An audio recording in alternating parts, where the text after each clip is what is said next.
Now at 6, Anderson authorities investigate a gun discharge incident that left one woman dead. Plus, flock cameras will soon be installed in Miami, giving police a tool to help identify vehicles. I'm Kenny Foreman, and I'll have more on that coming up. And a historic Pittsburgh schoolhouse celebrates the new year with new life and new students. The 4 states' most watched news starts now.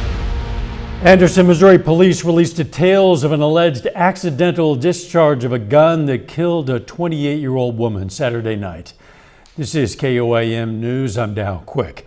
Officers responded to 305 West Main Street and found Annie Strickling Gaines unconscious with a gunshot wound.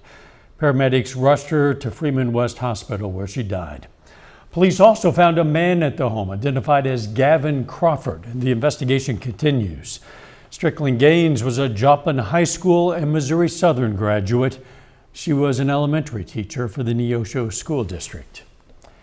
The Miami, Oklahoma Police Department is moving forward with plans to install 10 license plate reading cameras at certain intersections.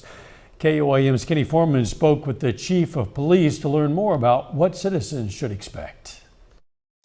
When Steven Sigmund took over as chief in May of 2024, he envisioned flock cameras increasing efficiency within the department and the city. It's a lot cheaper to put technology in place than it is to try and hire a law enforcement officer. So we're just trying to use it as a force multiplier to reduce the crime rate here in the city of Miami, improve the quality of living here in the city of Miami, which will then encourage businesses and things like that to come here to support the city. Unlike a typical red light camera, the flock cameras may only be accessed by the police if they receive specific information related to a vehicle that could help them investigate a potential crime. These are not speed enforcement cameras. There's no citations associated with these, which was a big misconception that we had going on.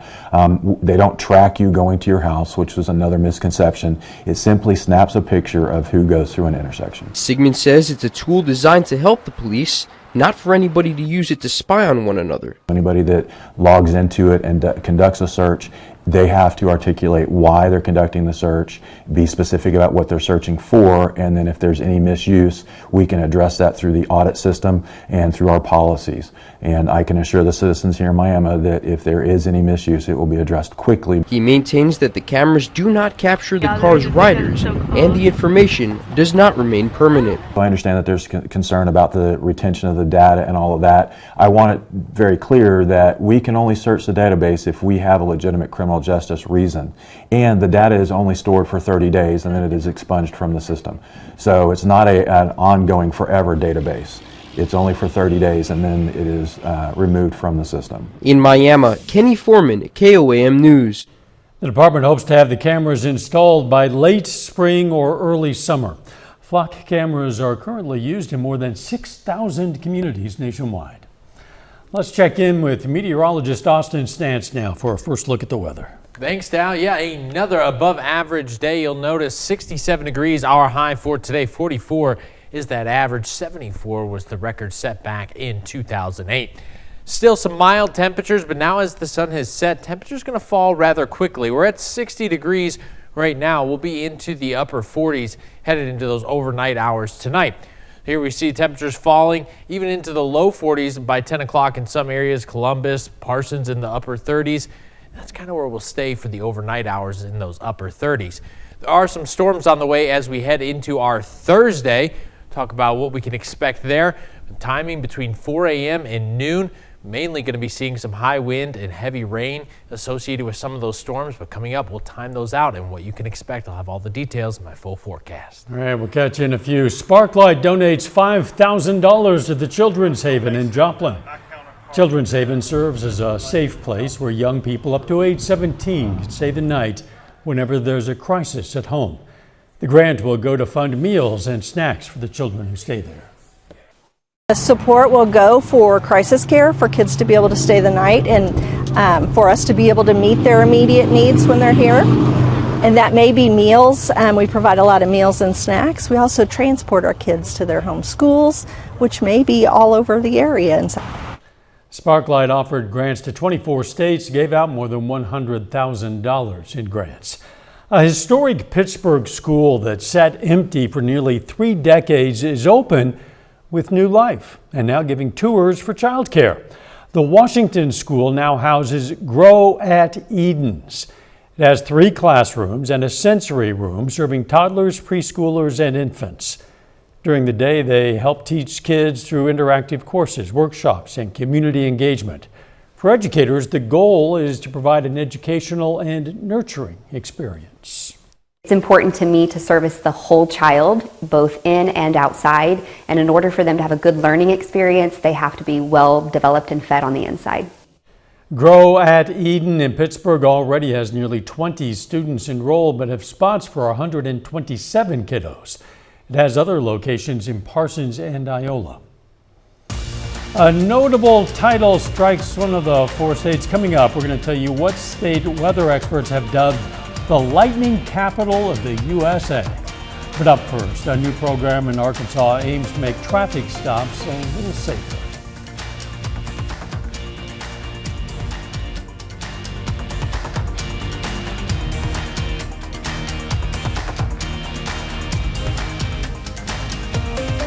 When you're stopped by police, the encounter can be nerve-wracking. Maybe you know that firsthand, but in many cases, it's just a normal traffic stop. However, for someone with autism or mental illness, that normal stop can turn sideways quickly. Now, as Alejandra Hernandez reports, there's a new program just launched in Arkansas that aims to reduce those incidents. I just think the more education everybody involved has, the better off it'll be. But I think it's just a safety issue for all parties involved. Danny Graham has a son with autism, and he hopes the newest program from the state of Arkansas keeps his son safe during a traffic stop. At the beginning of the year, the Blue and Green Envelope program went into effect in Arkansas, hoping to make traffic stops safer for people with autism and mental illness. Graham said a traffic stop can be anything but normal for someone who experiences autism. There's been autistic people tased because they're acting quirky and no fault of the policeman thinking that, hey, this person may be on drugs or whatever. He's not complying. He's acting irrational. The blue envelope is designed for people with autism, and the green one is designed for people with mental illness, serving as a visual sign to an officer that the driver may have communication challenges. Representative Aaron Pilkington sponsored the blue envelope bill. Right, we had individuals from all across the state kind of come and testify and talk about some of the experiences they had and how they thought this simple change would help them with their traffic stops with law enforcement. And the envelopes themselves are easily accessible. Anybody can come to the state revenue office and pick up either a green envelope or a blue envelope. When they hand the envelope to the officer, they go, okay, I'm dealing with someone who has autism.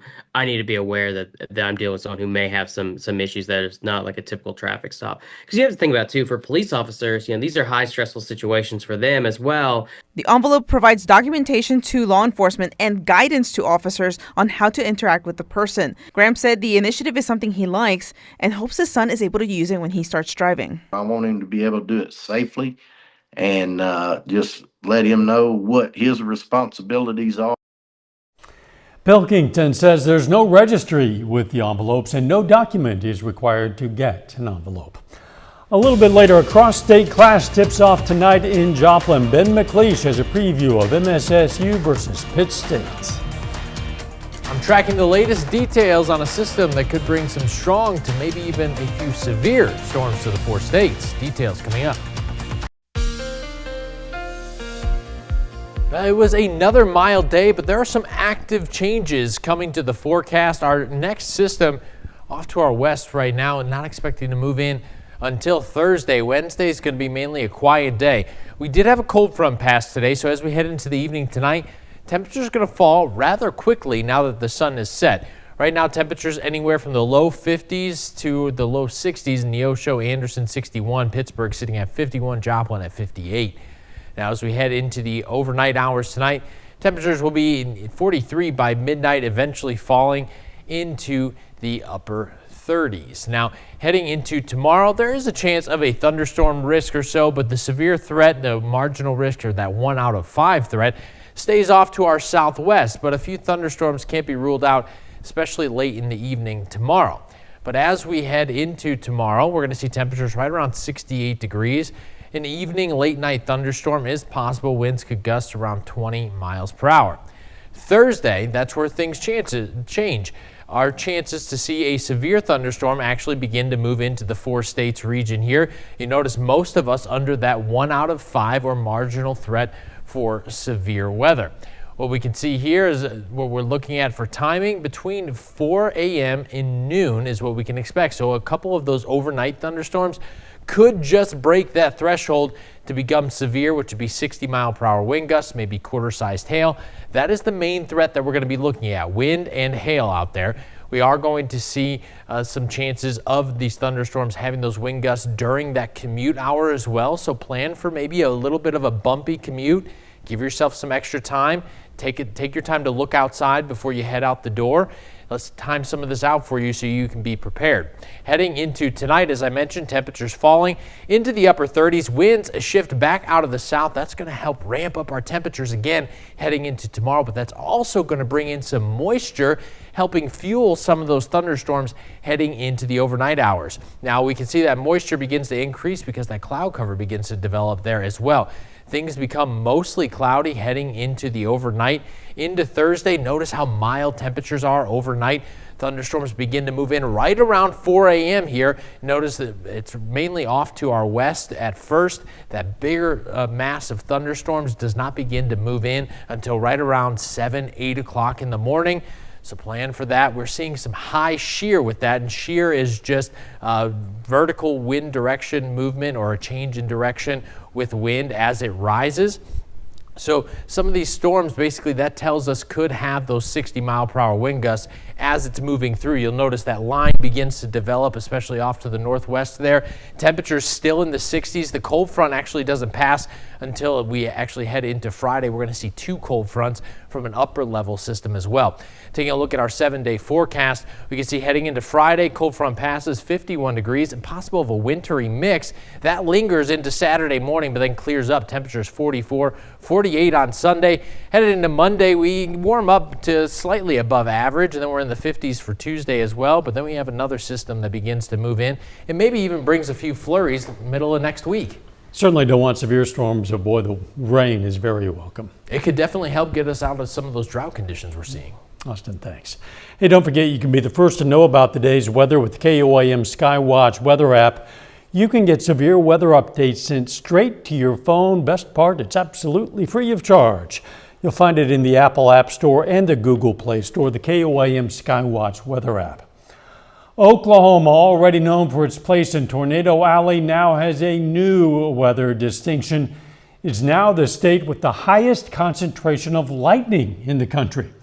The new ranking bumps Florida off the top spot in lightning strike density. A group that monitors lightning strikes, Advanced Environmental Monitoring, is out with its 2025 lightning report.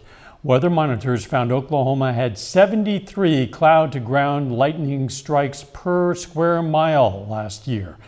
A lightning scientist with the group says the Great Plains region of the U.S. is becoming more of an active area for intense storms. The states behind Oklahoma in lightning density are Florida, Louisiana, and Kansas. Still ahead, Pitt State and Missouri Southern basketball face off today. We're going to have a deep dive into the Gorillas and Lions season so far. Ben McLeish has those stories and more up next in sports.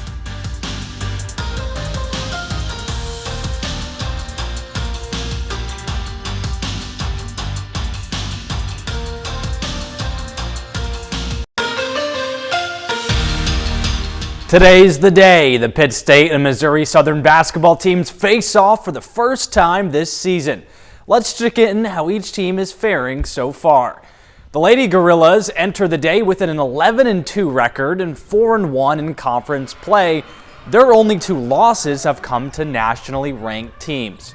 PSU had lofty expectations this year, coming off the best season in program history.